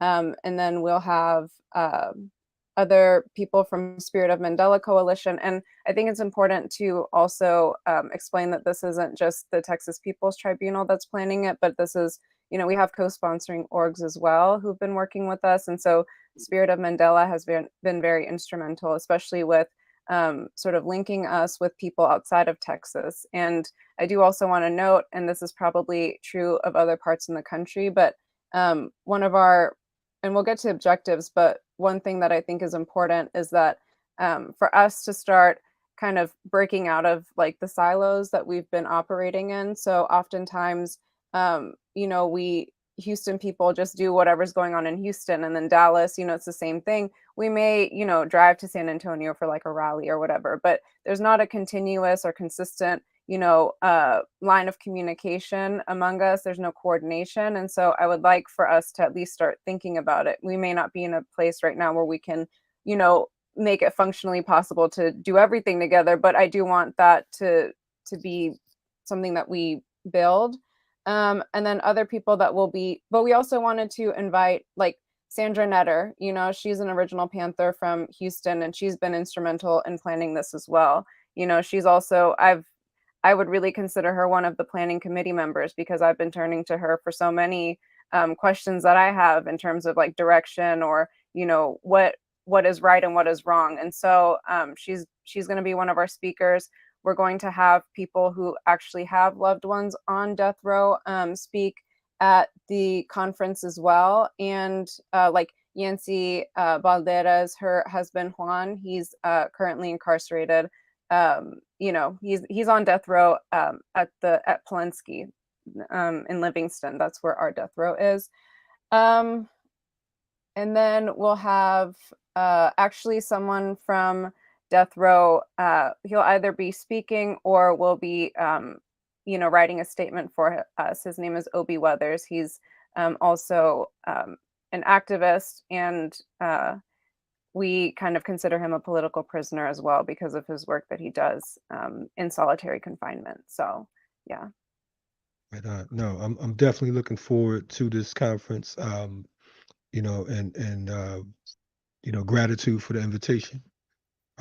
You have some workers on board, and that's always a good thing when you have folks who who do the work, and not just names for the sake of names. So I'm looking forward to participating and joining you all. How can folks get more information on the Texas People's Tribunal? We do have, so I can drop our website in the chat. And so we're going to be updating it soon to have our, all of our up-to-date conference information. But you can register using this link. And, I want to also add, it's completely free, open to the public. So there's not going to be a registration fee or anything like that. Whoever wants to come, just make sure you register, because we'll also be providing lunch. And so we want to make sure that we have enough for everybody. So you can. Oh, you feeding us too? Yes, Oh, we man, are. Trey, do you want to talk about special. that? Trey's been doing with the catering. No, he's been, go ahead, Trey. What were you saying? I'm sorry, I missed it. No, I was joking. I said, "Oh, you feeding us too?" Oh, Yeah. yes. Trey's been very much on that with our caterer, Rashad. He actually works at Shape on, what is it, Wednesdays and Thursdays. He has a kitchen. Right. So yeah, he's awesome. Yeah, at Shape Community Center, yeah. Mm-hmm. And then I will, Trey, could you drop the link to our Instagram? I'm having trouble pulling it up for some reason. Is it on the site or no? Actually, yeah. Now that I'm thinking about it, I wanted it to be easier for people. But yeah, if you just scroll down, it's going to be there. Yeah. All good. So it's on the screen right now for folks who are checking us out, or you can get it in the chat. It's TexasPeoplesTribunal.com, and this is taking place the 26th through the 28th. Okay, cool. Yeah. Okay, so yes. So it's definitely sounds like a powerful piece. Great lineup. My first time in Texas, to be honest with you. I've been kind of avoiding Texas. I've gotten several invites in the past, but I'm like, man, that's Texas. Yeah. We've gotten that from a few of our, some people are like, this is such a side conversation, but whenever I was working I interned with this project we were doing at the UN, and so people would talk about where they're from, and then I'd be like, Houston, Texas, and everyone would wake up for a second. So I get that. Yeah, certain areas is like, a whole nother program. But definitely, we're grateful that you all came on and joined us this morning. Looking forward to rocking with you. Definitely, folks out there, check out, the Texas People's Tribunal. Will it be virtual as well, or? It will, and then by Okay. next week, beginning of next week, we will have information so that people can join us virtually. Cool. Well, we'll make sure to keep on pushing it here at Black Power Media and Remix Morning Show. Appreciate you and Trey getting up early this morning to join us, and keep on fighting the good fight. And we will see you soon. Thank you for having us. All right, see you soon. No doubt. Checking out the Remix Morning Show. That was Tanya and Trey from the Texas People's Tribunal Planning Committee. And we'll be right back with you. Remix Morning Show. You know what we do around here.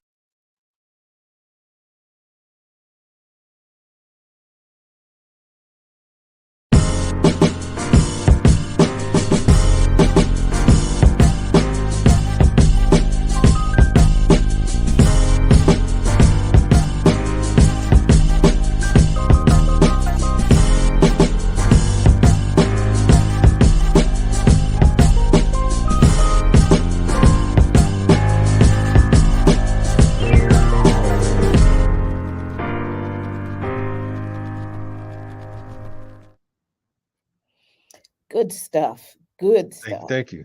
Man, Welcome that back. lineup is stacked. Good grief. Yeah, they doing some things out there, man. I mean, it's good that it's good to see folks fighting on different fronts, and Mhm. especially in places like Texas. That's a bold stance when you're talking about being in the heart of the empire. I think that oftentimes, some of us in different areas, we kind of look at things from our vantage point. But when you're right in the middle of a situation, then it's a whole different program. And I don't think a lot of people look at Texas as the massive plantation that it is. Mhm. You know, Mhm. they Yeah. kind of look at it from, the sports teams and, the rappers and all that type stuff, but it's a whole nother program. So definitely, looking forward to it. Yeah, and I really love how, we get a chance to see the organizing that's going on in these so-called red states because, too often, particularly if you look at it from a purely political point of view, people kind of write off folks in red states as if there is no there are no people in these red states that are worth reaching out to, but there are people who are on the ground doing serious liberation organizing work that really should disabuse us of this notion that states are actually quote unquote red. There are Right. people engaged in real struggle in those states that we really have to connect with. If all of us want to be free, and I feel like if they can organize in the conditions that they are in those states in the South, man, we really need to people these people are doing and take some notes. Right. Right. No, yeah, definitely. And they're on it, man. I've they reached out, and so far everything I've seen has been sharp. Even the different type of organizers that they're bringing to the table, because oftentimes we kind of get used to the folks we're comfortable with, and Mhm. who we like, who we don't like, all that type shit. But it's a concerted effort, and at the same time, it's a lot of environmental issues going on down in Texas right now with your man Elon Musk. So it's all types of different. That plantation is just a whole nother smorgasbord of bullshit. Definitely salute to them for making efforts. It's always refreshing to see younger organizers as well who are willing to you know to to not only quote unquote make efforts to attempt to lead, but to learn as well. Mhm. So definitely. Anyway, what else is happening, good people? We seem to be down a member. Uh-oh, man down. Okay, What we happened? always love Big Jared. That white boy from the soccer joint must have caught up with him. Like I I heard, heard you heard you talking was about talking me on about. the morning show, Yeah, bro. yeah. I listened to the show. Yeah. Yeah, whatever. That white boy knew he was going to get knocked out. That's Hey, why he was talking shit, because Jared had his elder and his daughter with him. The perfect time to talk shit to somebody. Right. Now, I think honestly, especially my daughter, if I have my child, you can get away with a whole lot, but with my child, it's like it's a whole different program. So don't even, But yeah, I mean, but I wouldn't get in on no, just because of something like that. But as long as you're not violating with my children, then it's it's a whole other program. I mean, you get used to drunk white folks, especially living in certain areas, like the U.S. I was gonna Right. say that's everywhere. North in this America. country. Yeah, it's bad. My Hey, bad, my man, bad. I had to dive for the buttons real quick. man. And I appreciate you doing the transitions because I was jacked up for a second. No, it's all good. It was a great discussion, and just real quick, my daughter was not there for that one. Oh, okay, my it was bad. just me and father-in-law, her grandfather, and Okay. so. But yeah, you're right. But Kalanji's right. It's anyway. Whatever. Anyway, Yeah, that part. back at it. Whose story is this? Hey, so I wanted to get to a quick news story. Yeah, I pulled up one of them that Erica had that we didn't get a chance to talk about, I think a day or so ago. So it says Montana says first in nation TikTok ban protects people. TikTok says it violates their rights.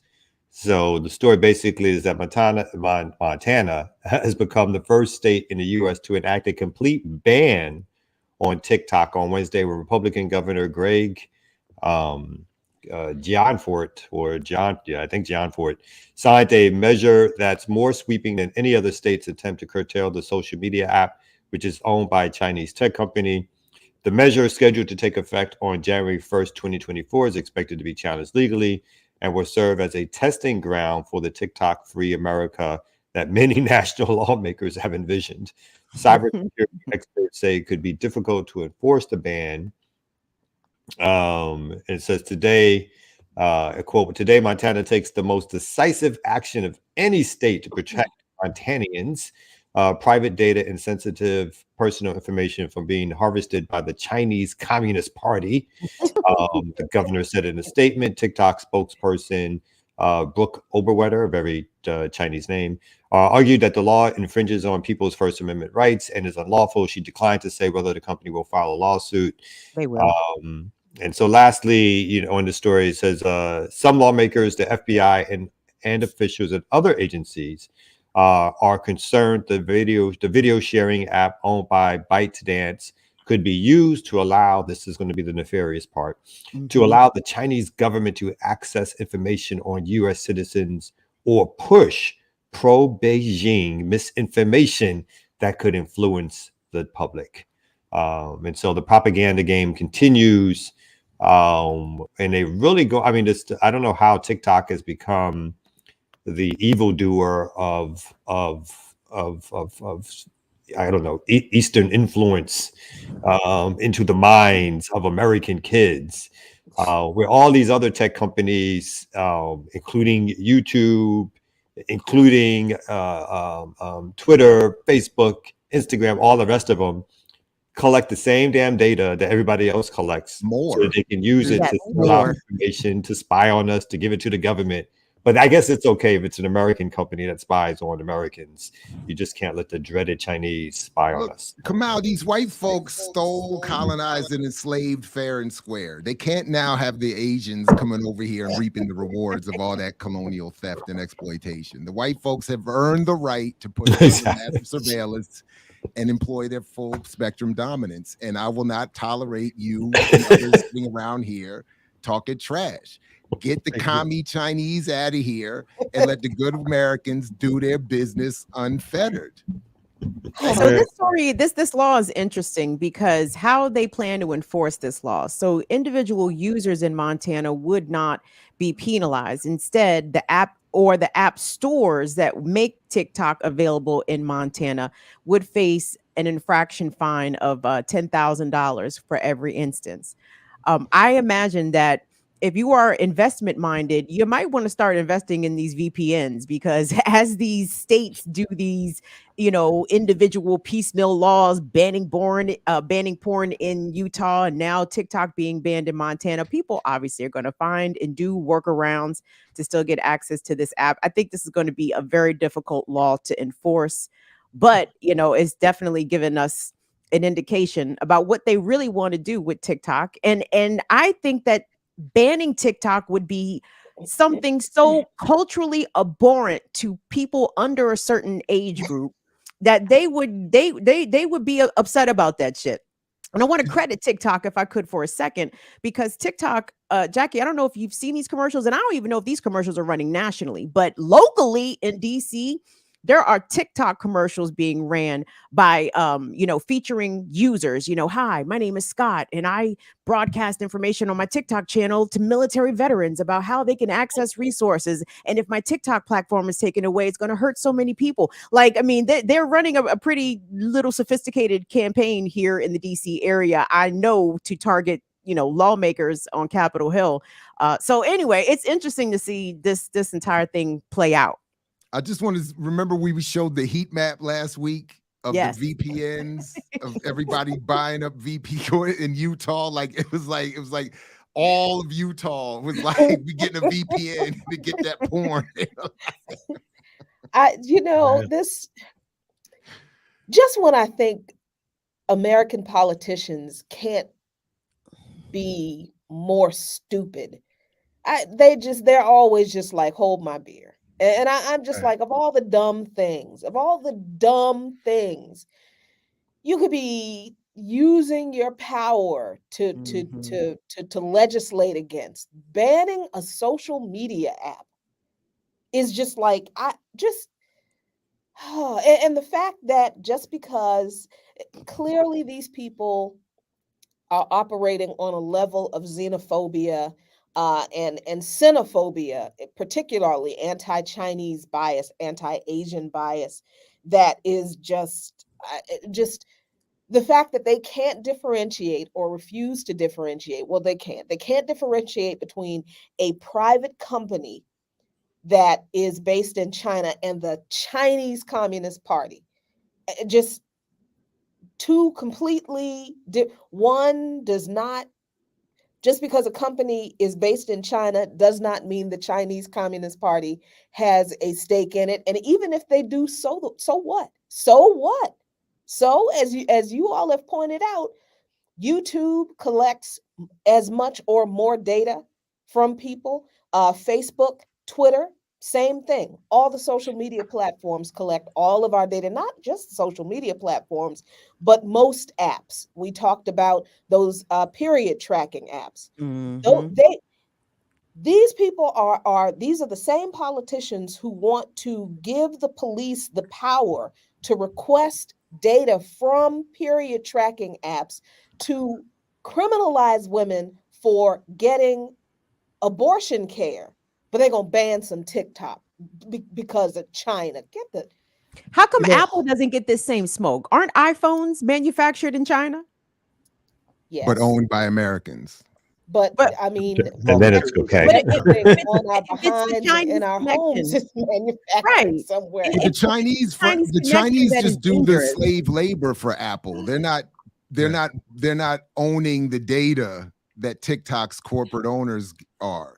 I mean, but I'm trying to go down the same thought pattern. When Chinese laborers are allowed, when they're in warehouses working for pennies, their involvement in the chain and the process is quite welcome.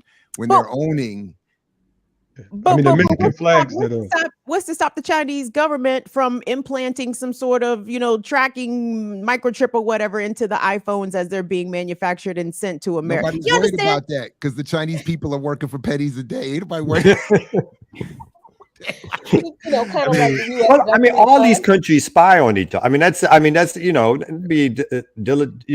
They all spy on each other. So there's no ifs, ands, or buts about that.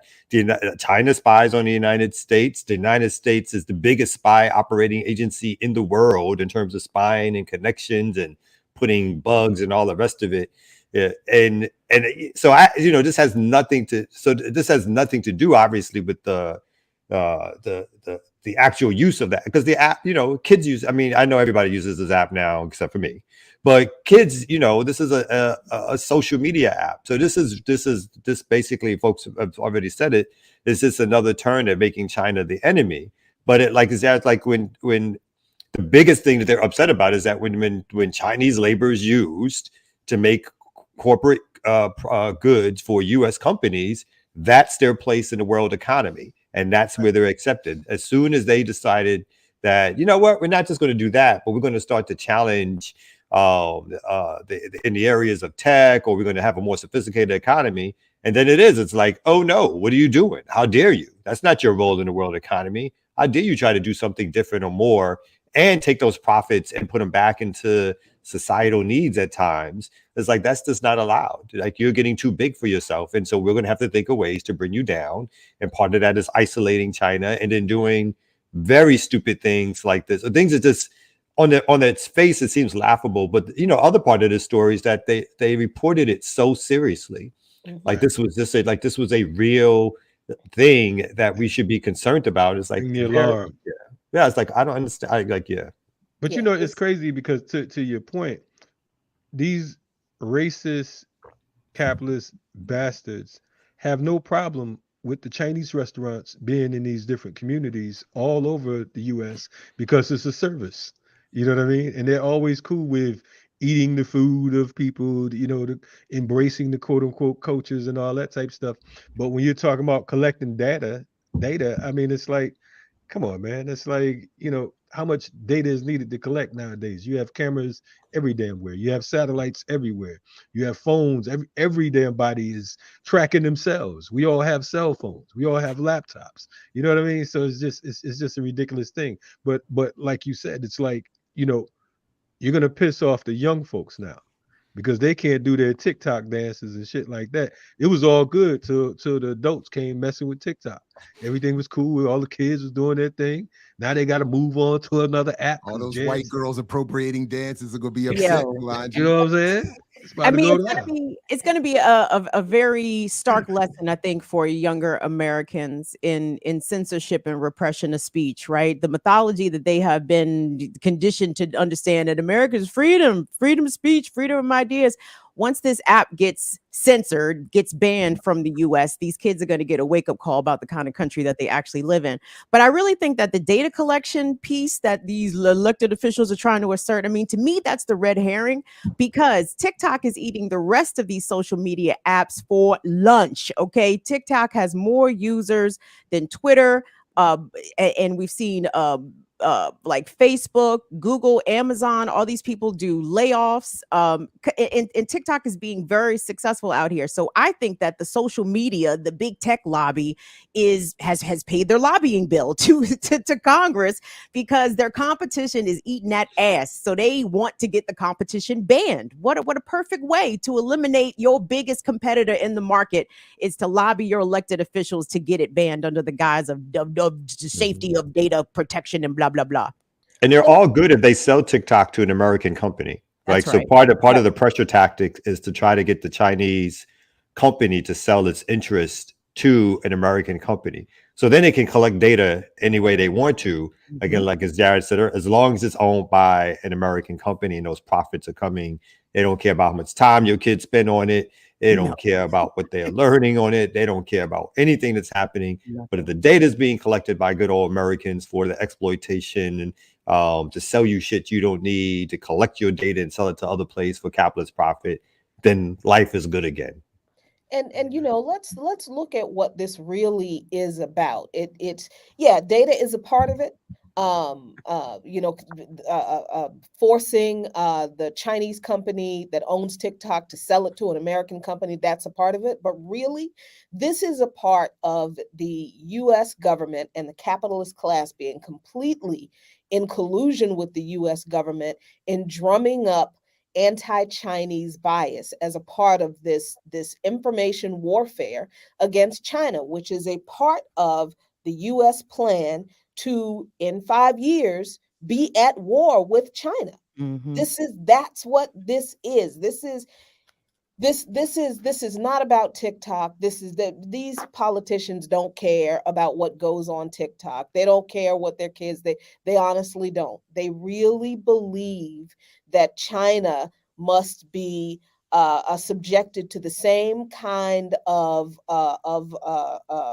brought to heel that Russia is getting through this proxy war with Ukraine. I mean, there was a Pentagon official whose statements to his battalion saying that we expect to be at war with China in 5 years. This is a plan this country's government has. So this all fits into the anti-Chinese propaganda, poo-pooing China's peace plan in Ukraine. The U.S. government and the media and the State Department always claiming that China is about to invade Taiwan any day now. It's setting a pretext for getting the consent of American people to go to war with China. China must be made the boogeyman in every instance to get this public support for a U.S. government and military war with China, whatever that would look like. But these people are serious about this foolishness. Yeah, I think it's all game, and I think it's a serious distraction. F for TikTok. You know what I'm saying? That we really want to, keep it funky. But I think we have to really look and see what's going on behind the scenes. What's going on outside of this major news that they want us to know about, which is malarkey. But on the flip side, I think that folks should start to boycott folks like Kevin Costner. You know what I'm saying? Boycott Yellowstone Ranch. You know what I mean? If you're going to talk about Montana. What did Field of Dreams do? Huh? What did Field of Dreams do? What did Dancing Wolves do? What did the Bodyguard do? He's so overrated. He's so overrated as an actor. The Yellowstone show. What's that? Yellowstone. I ain't never watched that. This is a lot of blasphemy. Kevin Costner. Hold up. Yes, Kevin Costner, weak sauce, man. Kevin messed it up with Whitney. You know what I'm saying? It was all. That was the last good movie I saw him in. I'm not going to blame Kevin for Whitney. That was Bobby's fault. That was all Bobby's fault. No, it was Whitney. Whitney was Black Man's fault. That's what I heard. Bobby. The way that's what I thought. Bobby's downfall is Whitney's fault. Whitney, right? Yeah, I opened up a whole nother can. It's your fault. What is this band you're talking about of Kevin Costner? How dare you? Kevin Costner not even beloved by us. He not even, cookout invite worthy. What are we talking about? It's easy for me to boycott. I'm with Montana. So what? Niggas don't kick it in Montana. Oh. Only nigga that kicks it in Montana is Kanye, dumbass. Oh, Kanye's out in Montana. Shout out to Kanye. Fuck Anyway, Kanye. No, we do not shout out Kanye on this platform. Oh, thanks for that, Bobby Balagoon. That's right. He was a good serial killer in Mr. Brooks. That's true. Definitely a good serial killer. He played a good white man. Oh, weak sauce. He's a white man. Sauce out here. He's a good white man. Before I hop off, got to go to work in a few minutes. No. Yes, in a few minutes. Tommy Luke, about 10 minutes. I want to say it before I forget. So tomorrow is tomorrow is the surgery. So not the transplant, not the trial. No. Look here, I had to talk my daddy off the ledge last night because he was like, "You didn't tell me it was coming, and I want to be there." And he's crying, and I'm like, "Dad, it's not the kidney transplant. It's just the preliminary surgery that I have to have before the kidney transplant. So that's tomorrow. So I will not. What time is it? I'm supposed to be at the hospital to check in at 9:30. So I guess. I don't know what time they're finally gonna, ultimately gonna get me in, but everything should be over with by noon. I'll be in recovery. I'll probably be in the hospital overnight. You should be back on Tuesday though, right? Shut up, Kamal. This is why I'm telling you that I was thinking we're gonna get the power lunch tomorrow, 1 o'clock. No, what happened? Can they wrap that up early? What's going on? No time to recuperate. That's a whole hour. Oh my God, black women can't rest out here even after surgery. Black women don't need no recuperation. Just get to see you 1 o'clock. Can you film it? Can you at least film it? Oh my God! I just have one of the anesthesiologists holding camera. About to ban BPM. Hell, the TikTok. Anyway, Jacqueline, how long are you going to be down?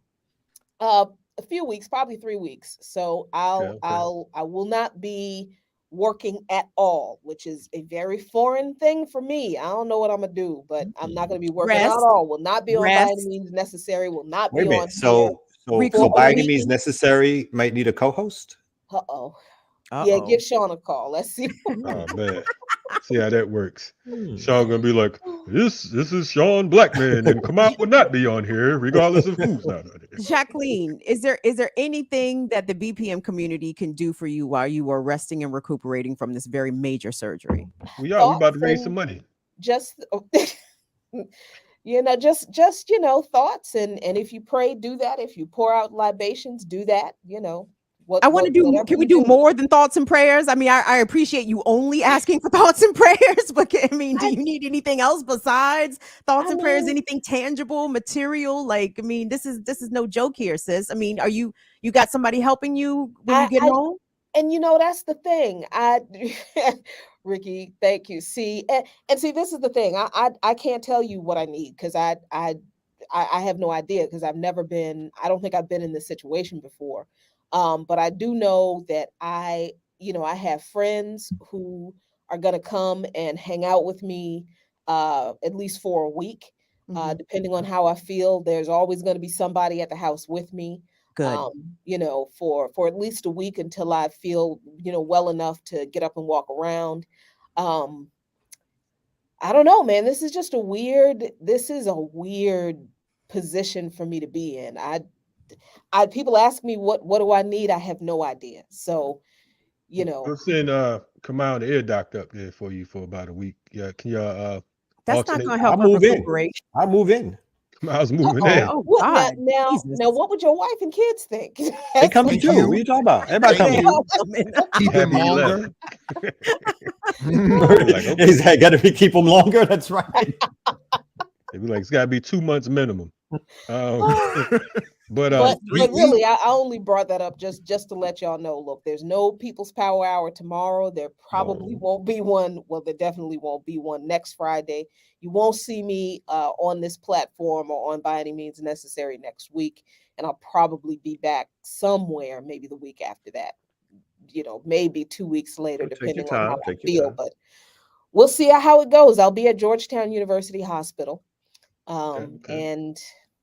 we'll be One checking step up on you. closer. Still waiting for that call for to see if I have a living donor or not. But one step closer. We gonna make it happen. We're gonna make it happen. We got Well, in faith. addition to thoughts and prayers for you, Jacqueline, I always say for people that are headed into surgery, let's give thoughts and prayers to the surgeon as well. We want the surgeon to have a very good day. We want them to be well rested and quite focused when they are, slicing into my good sis over there. So shout out to the doctor and the surgeon and the good medical team over there at Georgetown Hospital. Please take care of Sister Jackie. Take care of her like the precious cargo that she is. Please and thank you. And Jackie, I mean, tell us, drop a text to somebody. If you need something, say something. You know what I'm saying? We're here. We're supposed to be a community and a family here. And we want to be there for you in any way that we can. I appreciate y'all. I absolutely will. And after this surgery, I will be at least 2 sizes smaller. Okay. And I don't know. I don't know what I'm gonna do with myself. Is your bench press game still gonna be good or what? Maybe Probably I need not. that I gotta surgery. work up to that. I gotta work up to that some more. That's gonna take some time. So they're gonna cut you. I need that surgery. Wait a minute. You would be a couple of sizes. Could I arrange? You something? need that surgery? You? Yeah, there's some areas, B. There's some areas. I'm gonna need some Brain. surgery in soon. I'm gonna need some surgery. So anyway, let's find better ways to do it. And Jackie, definitely let us know whenever you figure out what you need. And even until that point, just holler at everybody, just or any of us, and let us know whatever, and we'll definitely do what we can to keep everybody informed and up to date and all of that good stuff. And I'm with that. Edibles. Yes. She can't have any of those. She can't have them. Even afterwards? No, can't have those. Send me Jackie's. What kind of bullshit recovery process is this? I'll be collecting that European. That will get me kicked off the transplant list. Yeah. Oh, word. Oh, my bad. I didn't even think of my fault. I forgot about that. Right. And I like those, but I can't. But who made that rule? When it's time for the transplant, I'll be right there chewing them for you. I'd be like, Jackie, we got this. You'll be passing them out to everybody. Yeah, We to the need. doctor, We don't everything. need. We don't need a Anything we John Brown. Except the brigade. doctor. Don't We accept need the a doctor. John Oh, yeah, Q yeah. brigade. Okay, Brad. Well, That's listen. what we need. A John along Q with that- brigade. Who's Yeah. in charge of these lists? Exactly. That part. Big up, It's- big up it's to, dumb. big up to Sputnik for providing high quality health care for their employees, that so that Sister Wait a minute, Jackie that was can, Black Power can get all Media. this. So wait a minute. Well, Is Well, that it the wasn't, state? but Is that the No, the state Black of Power Russia? Media Is- insurance. What are you talking about? Mhm. Russian What you talking about? Federation? No, but look, Putin paying these bills. You understand Right. me? Okay. Putin Shout out to paying for Putin. this insurance. That's right. Putin. Go So Russia. listen, check this out though. On another note, and definitely we will be raising some resources for Jackie next week. So make sure y'all got your funds right, because we want. She said she ain't working for 3 weeks. We gotta put that. We will be doing a collection plate. Perhaps Kamal may say that he can do the plate for Jackie. I know that'll be cutting into BPM, Kamal. I'm sorry, but Jackie, do you have your That might own work. Cash App and PayPal and all that kind of stuff? Can we send resources directly to you? we're gonna do all that. Yeah, I've got PayPal. I don't do Cash App, Mhm. but I got Yeah. PayPal, and I'll make sure. Let me, as a matter of fact, let me. Yes, please, You please. ain't got a share that Patreon? What information. about a Patreon? Because Oh, because yeah. Got she a does have Patreon? Patreon too. But yeah, I don't want the money to be routed through Kamal. I want it to get directly. I want it to get direct because Kamal gonna take his cut. You know how I Brooklyn. was going to is, say, I you know need what I'm like saying? You know what? 35%. Okay, I need Kim. 35% of Kim, that. I've been wondering why my BPM cut is always the same or less. Now I'm seeing what the hell going on there. I was confused about that. His But expenses. His expenses. I don't need to know about those. Not While- expenses. while Jackie's getting her Legal PayPal fees. up, I want to remind folks as well that tomorrow also kicks off Fitness for Resistance. We will be working on training physically, mentally, politically, fasting, and working on our health from Malcolm X Day through the end of Black August. So if folks are interested in joining what we're doing, because we think that it's necessary for us to get it moving and make sure that we're healthy. Check us out, Fitness for Resistance. ThePeoplesArmy.org is the site. All right. So I thought I'd plug that real quick. Thank you very much. And folks, before we wrap up here, just those who can, please jump on over right at 10 o'clock and join me for a discussion with Judge Wendell Griffin about his work, Race and Law, his work, Support of Mumia, and specifically the history of Turn 'em Loose Bruce, Bruce Wright, the history of a nice. revolutionary Black judging. So it's going to be, I'm looking forward to that. So please jump on over right as we wrap up over here today and get ready for a good weekend here at BPM. And note in back the tomorrow chat, morning. I'm sorry?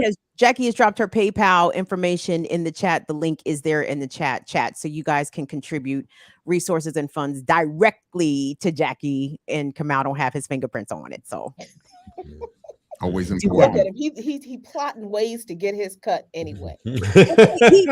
Jackie, he wants your co-host position. He trying to take your support funds. I mean, It's all about support. It's all about help. I'm just trying to be helpful here. That's all. Just trying to be helpful. You run Trying a to move tight his family stable, in your dude, and house? you have no sympathy. You are a bad Mac. You're a bad Mac. That's the word on the street. You're a bad Mac.